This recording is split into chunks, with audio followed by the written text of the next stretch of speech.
Kapag walang power sa inyong lugar ay pwede ito. Pwedeng bitbitin, pwedeng itore. Ayan, no, napakaliwanag sa shop natin, no? Pero napakadilim po. Off ko yung ilaw. Ayan, no, napakadilim. Tapos bukas na ko yung ilaw sa shop.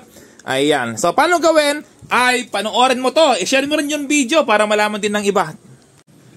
Paano ko nga ba yung ginawa? Unang step, kailangan bumili ka ang tinatawag na battery LiPo charger. Ito po ay 3.7 volts.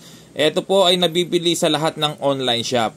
Tapos, ito, yung mga battery po nila ay lithium 3.7 volts. Ayan, no? Kung maganda, gumamit ka ng 4 para matagal malobat. Lahat po ng connection ay nakaparallel lang po. Ibig sabihin ng parallel ay same polarity. Positive to positive, negative, negative. Huwag kang magsisiris. Dahil yung bulb po natin, ito po ay 3 volts lamang. Okay, so 3 volts lamang po yon. Tapos, meron tayong switch. Meron tayong receptacle 4x4. Meron tayong junction box. Naka-screw na.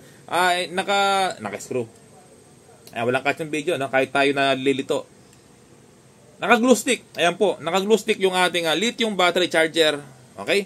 Tapos, eto, meron tayong eto pala. Ipakita ko. Ulitin ko lang, no? Ito pong ating lithium battery charger ay pang isang battery lang po yan. Meron po kasing pang dalawahan. Ito po siya.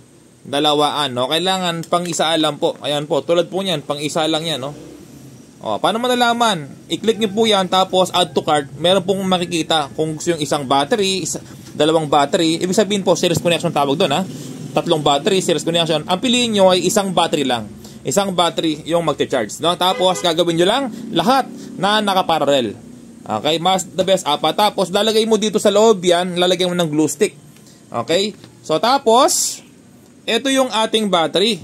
Maganda, bili ka ng may wire para hindi ka maghirapan sa pag-inang. No, kapag kasi walang wire yan, baka mahirapan ka sa pag-inang-inang. Okay, may wire po dapat. Tapos, ito yung mga ilaw sinasabi ko. Pwede kang bumili ng cool white. Ibig sabihin, cool white po yan na 3 volts, ganito. Malinaw yung kanyang ilaw, no? Cool white. Pero meron tayong ganito, example lang to. Pero pwede naman gamitin, ayan, no? 3 volts. Maliwanag din yan.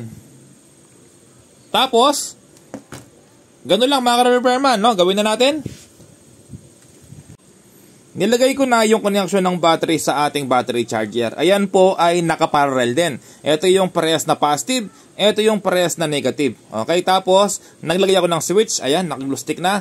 Tapos, ito pala, yung ating positive ay kulay red. Ito po, paano malalaman na positive yan? Ito po, sa gitna yan ay positive. Ito naman labas niyan ay negative. Ito po yon. Okay, so kailangan pantay. Tapos, ito kasi yung positive niyan. Ito yung negative. Ito na, yung final wiring.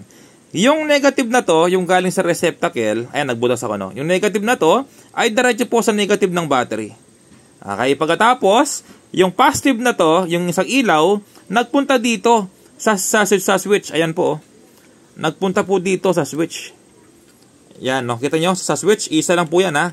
Tapos, ito naman ang kabilang switch, nagpunta po dito yung positive ng battery. So, ganoon lang po yung connection.